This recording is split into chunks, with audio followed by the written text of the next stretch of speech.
Hi children, welcome to our English class. I am A. Madhubabu, your English teacher. Well children, what do you do during holidays? You play games or some of you visit to your friends or relatives' house, right? Well children, while playing games, if you have small injuries, what do? Do you go to the doctor or you do some kind of first aid? I know most of you do first aid, right?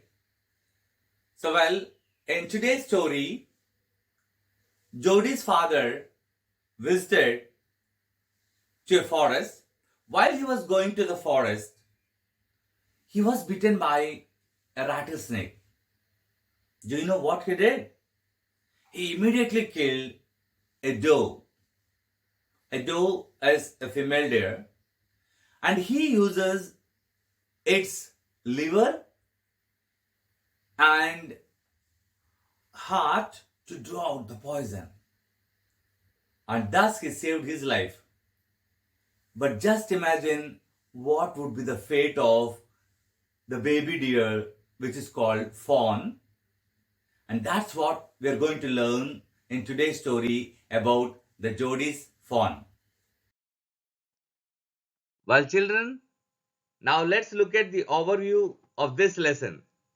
This chapter, This is Jody's Fawn, basically consists of 5 components: reading comprehension, working with text, working with language, speaking, and writing. In today's class, we are going to cover reading comprehension, working with text, and working with language.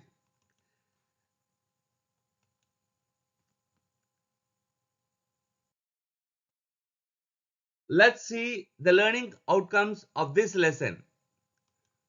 By the end of this lesson, you'll be able to identify the characters in the story, recognize some home remedies, describe the environment of the forest, develop compassion towards animals, improve persuasion skills, explain the importance of pet animals, arrange the words in alphabetical order, and use dictionary to write.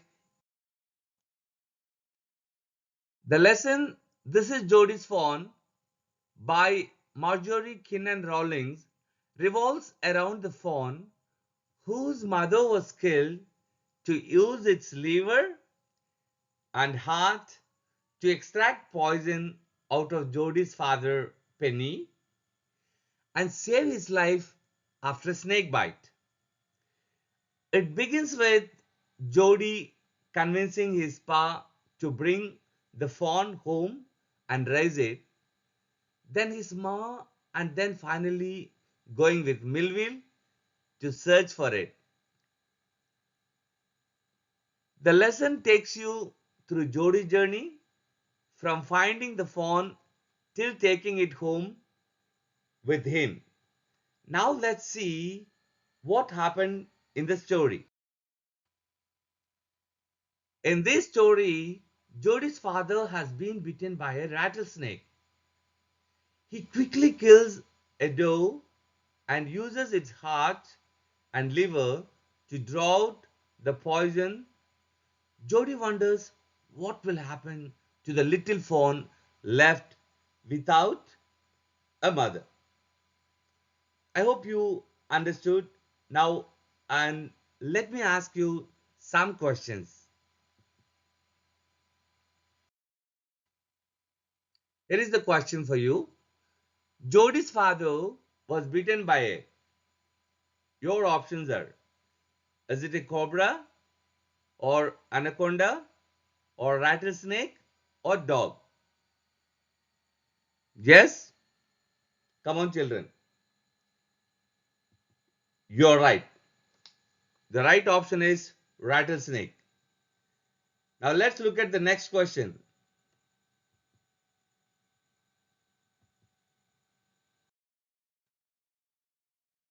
Jody quickly killed a dash.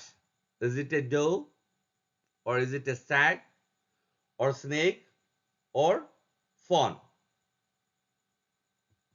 Yes, it's doe. Now let's read and find out what happened in the story.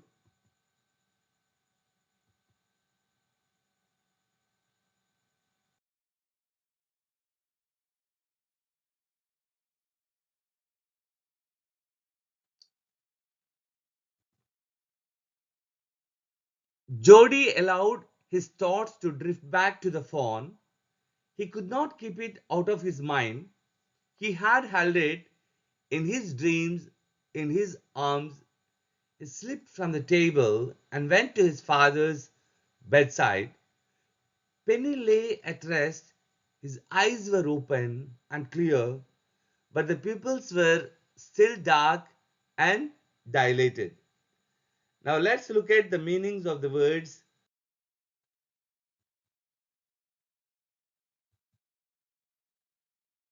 How are you feeling, Pa? Just fine, son. Old death has gone thieving elsewhere. But wasn't it a close shave? I agree. I'm proud of you, boy. The way you kept your head and did what was needed.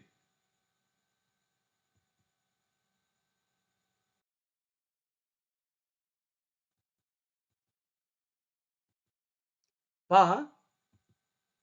Yes, son. Pa, do you recollect the doe and the fawn? I can never forget them. The poor doe saved me. That is certain. We will learn the meanings of some unfamiliar words that we have read in the conversation.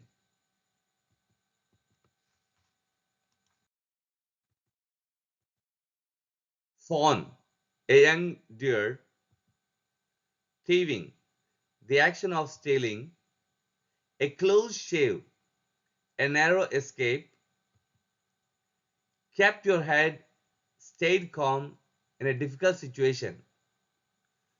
Well, now let's look at the key sentences and try to understand what happened in this story.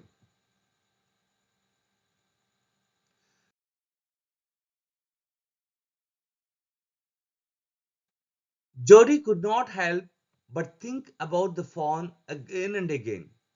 He finally got up from the table to go to his father's bedside, where his father, Penny, was resting. His eyes were open and seemed clear, but the pupils were still dark and enlarged. Jody asked his father how was he was feeling. His father replied that he felt just fine. He then added that it was a narrow escape from death. Jody agreed. Penny expressed how proud he was of Jody for acting quickly at the need of the hour. He then asked his father if he still remembered the doe and the fawn. Penny replied that he can never forget about the poor doe that saved his life. Well, children, hope you understood. And now let's look at the question. Why can't he forget the doe and the fawn? Your options are: they are his friends, the doe saved the life, they are his pet animals, and they are so cute. What do you think, children? Yes, the doe saved the life of Penny. Wonderful. Now let's look at another question.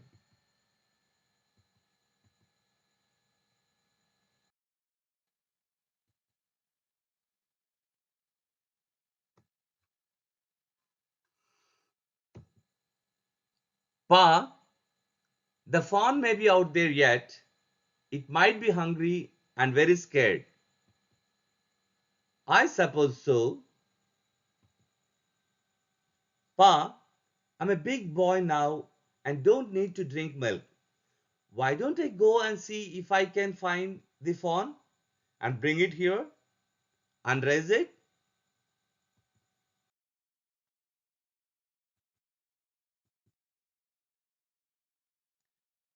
It won't take much to raise it, Pa. It will soon start eating leaves and acorns. You are smarter than boys of your age. We took its mother, and it was not to blame. Surely it seems ungrateful to leave it to starve. Son, I can't say no to you. I never thought I would live. Can I ride back with Millville and see if I can find it? Tell your ma I said you can go. He sidled back to the table and sat down. His mother was pouring coffee for everyone.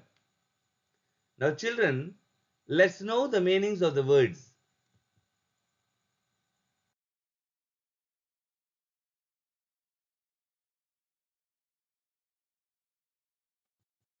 Doe, a female deer. Hemmed in, caught in a situation where one can't say no. Acorns, small brown nuts. Let's look at the summary and try to understand the story.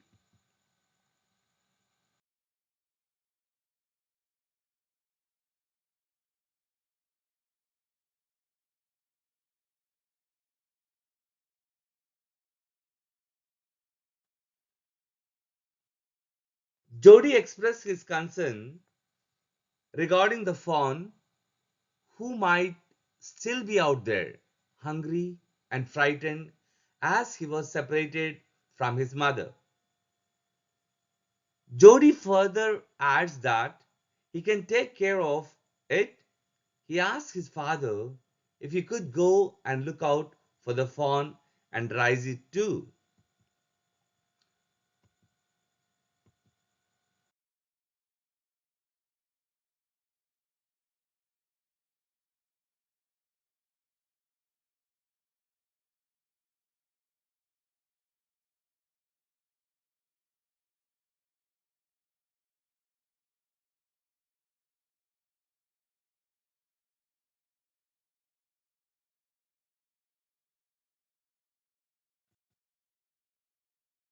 His father expressed how Jody has put him in a situation where he's unable to say no.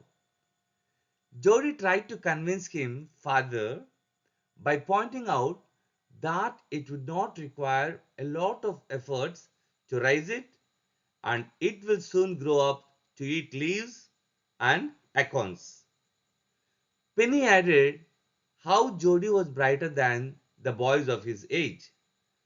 Jody mentioned that it was them who took its mother and now it will suffer because of them. His father expressed how ungrateful it would be to let him starve. Penny could not say no to Jody as he had lost all hope of living to see another day. The fawn might be dash. Your options are hungry, scared, dead, hungry, and scared. What do you think, children? Yes, you are right, children. The fawn might be hungry and scared. Wonderful. Now let's read what happened.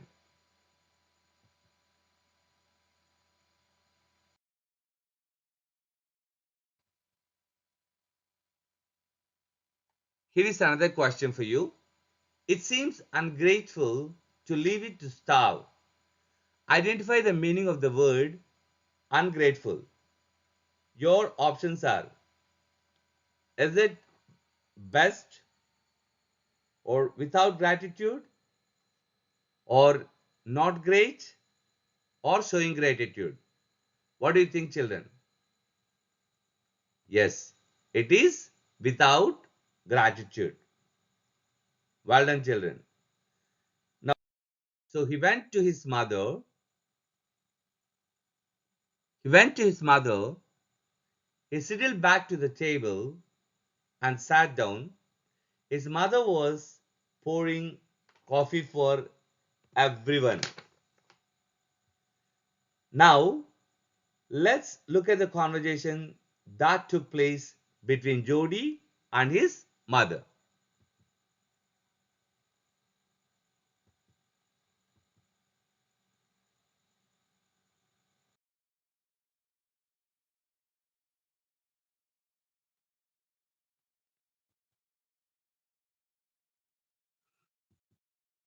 Ma, Pa says I can go bring back the fawn. What fawn? The fawn belonging to the doe we killed. We used the doe's liver to draw out the poison and saved Pa. Well, for pity's sake,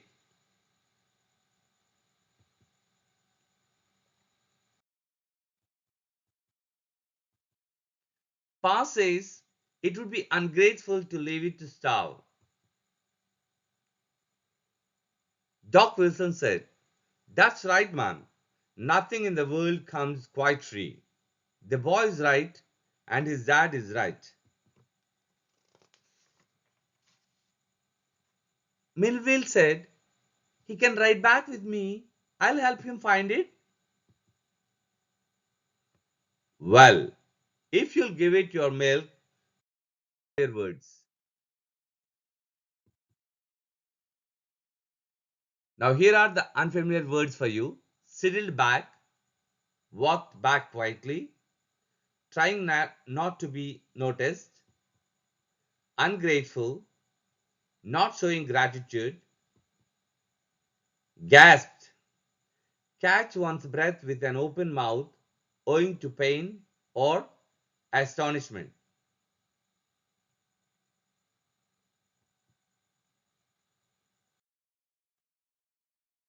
Well, now let's see what happened in the story. Jody asked his father if he could ride back with Millville to try and find the fawn. His father agreed and told Jody to convey to his mom that he has given him the required permission. He told his mother, while she poured coffee for everyone, that his father has given him permission to bring the fawn. On hearing this, she paused and held the coffee pot in the air and asked which fawn is he talking about.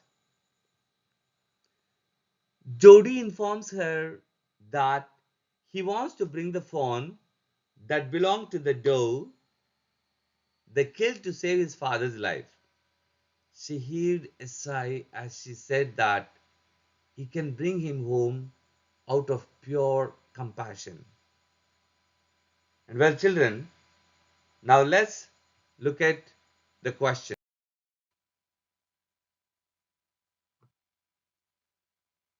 Jody told her that his father thinks it would be ungrateful to let the fawn starve. Dr. Wilson kept his view forward by agreeing with what Jody and his father said. He thought both of them were right, and he further added that there's nothing you can get from the world for free. Millville volunteered to give Jody a ride and help him find the fawn. On hearing all this, Jody's mother felt helpless as she sat down. Even though she was not in favor of it, she knew they were right and thus agreed if Jody would give the fawn his share of milk as they had nothing else to feed it. Now let's look at the question.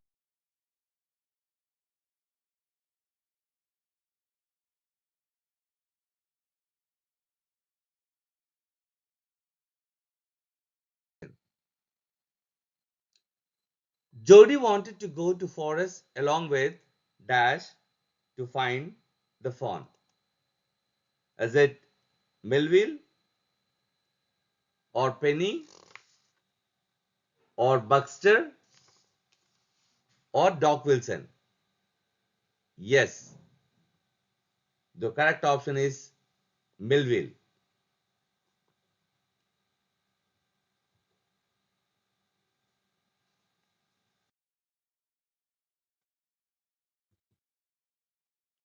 Now let's look at the conversation that took place between Millville and Jody. Come on, boy, we have got to get riding. Ma Buxter asked anxiously, "You'll not be gone long. I'll be back before dinner for sure." So Millville mounted his horse and pulled Jody up behind him. "Do you think the fawn is still there? Will you help me find him?" "Well, we will find him if he is alive." "How you know it's a he?"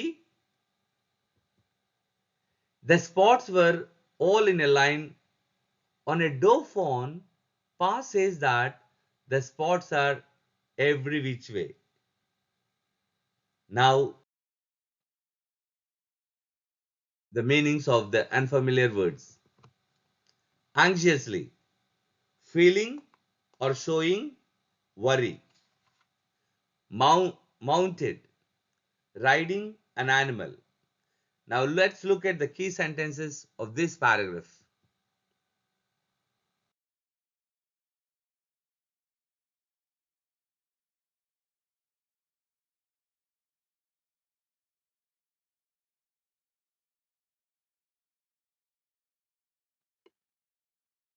As soon as his mother agreed, Millville asked Jody to come along and said that they needed to go. Jody's mother, Buxter, quite uneasily asked for reassurance that he will not be gone for long. Jody replied that he would be back before dinner. Millville climbed his horse and helped Jody sit behind him. Jody asked Millville if he thinks the fawn would still be there and if he will help Jody in finding him. Now let's Millville assured him that they would find the fawn if it was alive. However, he asked Jody how he knew it was a male. Jody told Millville that he is sure because his spots were all in a line. His father had told him that a doe fawn or a female deer has spots in different directions. Well, now let's check how well you have understood. We'll find him if he's alive. Find the antonym of the word alive. Is it die or dead or died or death? Yes, it is dead. Now let's see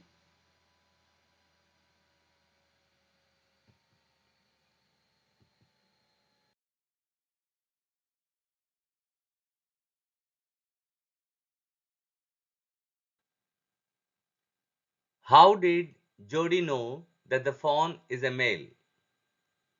The spots are in different directions. Spots are in a line. No spots, no horns. What do you think, children? Did you remember what his father said? Yes, there are spots in a line. And now let's see how well you have understood the entire lesson.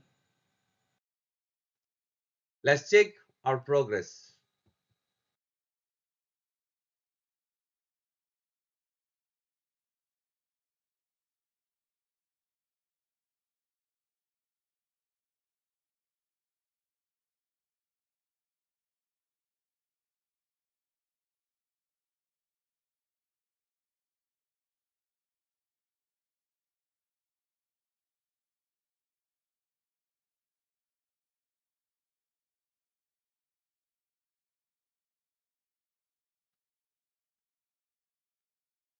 Who went to forest with Jody?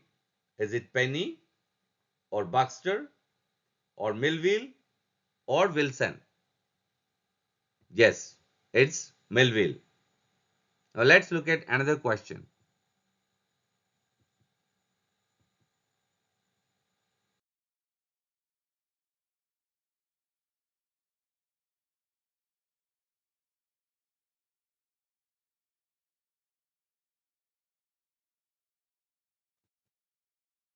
A female deer is called as a. Is it a stag or a fawn or a buck or a doe? It is doe. Wonderful children. Now let's look at another question.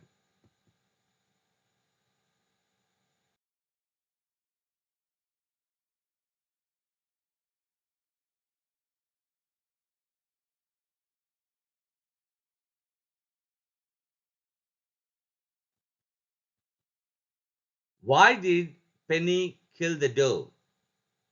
Come on, children.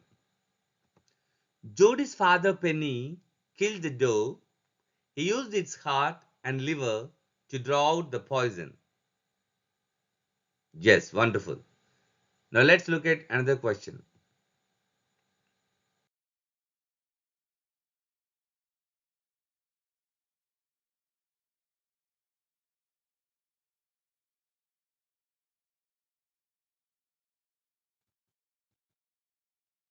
Why does Jody want to bring the fawn home? Jody's father had killed the fawn's mother. Now the fawn could not get its milk. It was likely to starve in the forest. So Jody wants to bring the fawn home. Well done, children. Now let's look at the another question.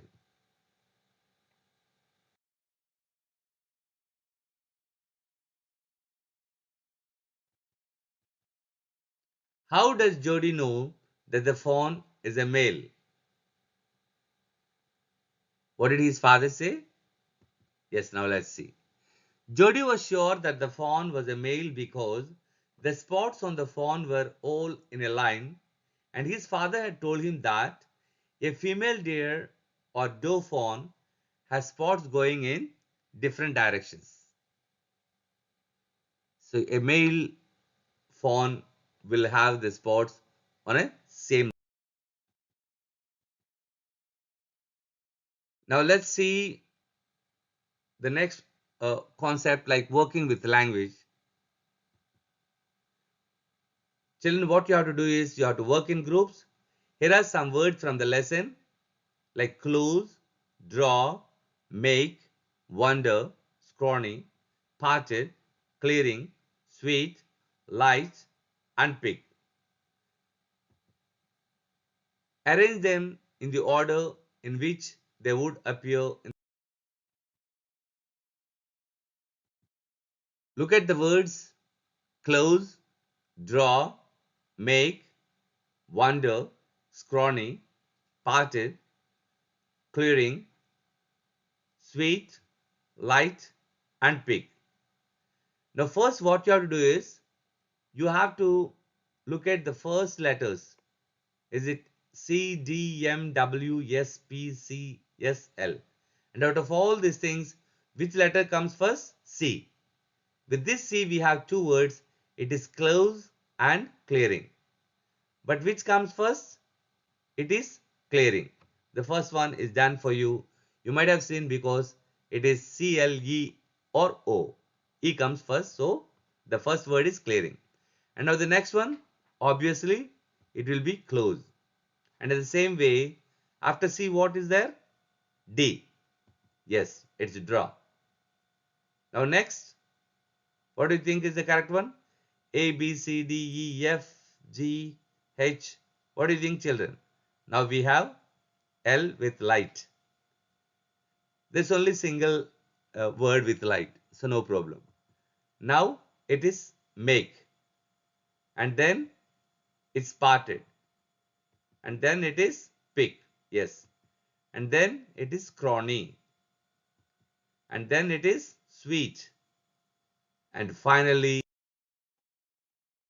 well, children, here are some of the idioms and the phrasal verbs for the words we have done so far. Now, let's look at the dictionary and use these idioms and phrasal verbs.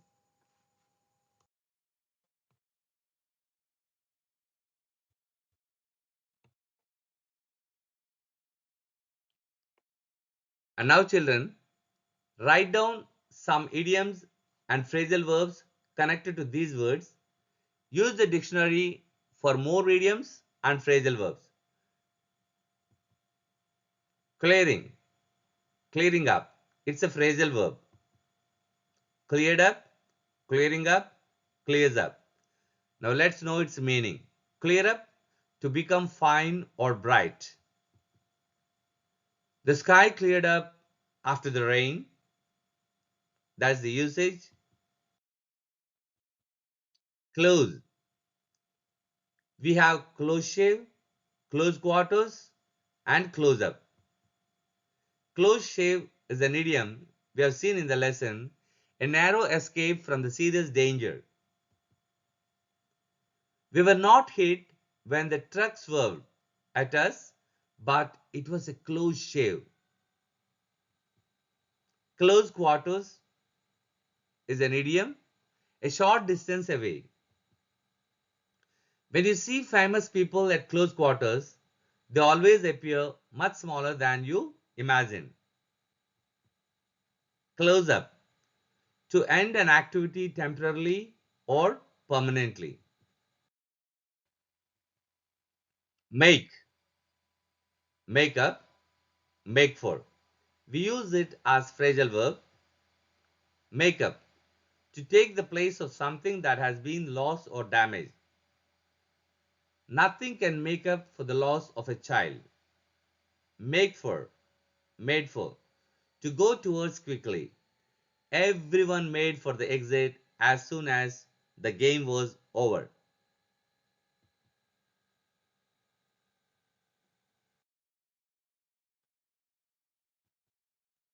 Now the next word is light. Light on, light up. Light on is a phrasal verb, something that enlightens or informs. Shed some light on the problem. Light up. It's an idiom to provide light for something. A smile lights up the room.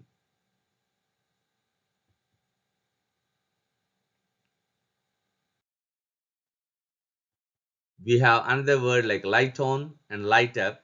So we can use this as phrasal verb. Light on, to find something by chance. Light up your life. Light up means to become or to make something become bright with light or color. Well, hope you understood, children. Now, here is a home task for you.